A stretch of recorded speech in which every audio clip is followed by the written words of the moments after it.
Rick Ozzie Nelson, he's a former Navy helicopter pilot. He has more than 20 years of operational and intelligence experience. He recently served in Afghanistan. Ozzie is now the director of the Homeland Security and Counterterrorism Program at the Center for Strategic and International Studies. He's joining us this morning from Washington. Ozzie, thanks so much for being with us. What is involved operationally in an attack like this on a high-profile, high-value target? Well, thank you, Deirdre, for having me on.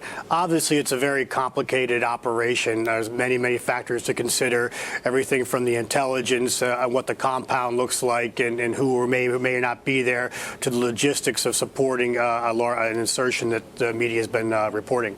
Were you personally surprised, based on your service in Afghanistan, that Osama bin Laden was in what's been described as a very wealthy suburb and not at all in a cave?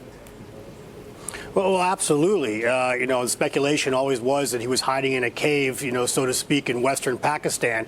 And to see him in a large, heavily fortified mansion just outside of Islamabad is very surprising and a little disheartening when in relation to our relations with Pakistan.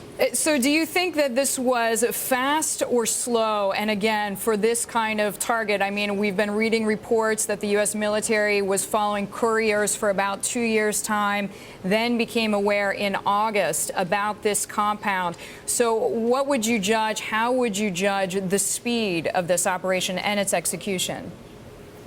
Well, obviously, its execution was superb. That we got bin Laden, and according to reports, there were no U.S. Casualties.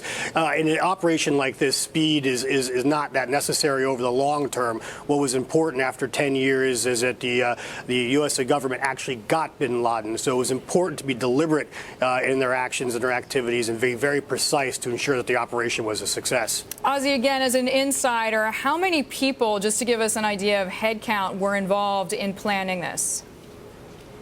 Oh, planning, who knows? I mean, it could be any number. I would tell you that anyone who's had a role in pursuing Osama bin Laden for the last 10 years who's still in government had a role in planning and participating in this operation on some level. So it could be any number from what? From 80 to 200 or even bigger?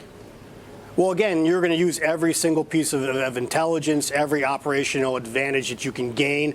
You're going to bring all of those together. So people may have had a role that didn't even know they had a role in this operation. It's such an enormously complex operation, and to be successful like this, it takes a number of people to participate. Ozzie, we know you're in charge of a counterterrorism program. In your view, does this piece of news heighten the risk for U.S. citizens, either at home or abroad, or does it decrease the risk that U.S. citizens face?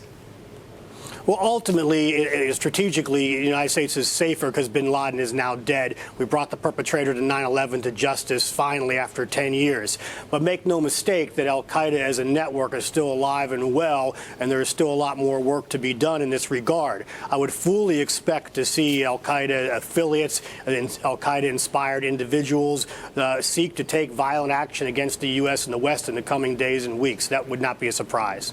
Ozzie, thanks so much for your time, for your insight. Rick Ozzie Nelson joining us there. He's Director of Homeland Security and Counterterrorism Program at the Center for Strategic and International Studies.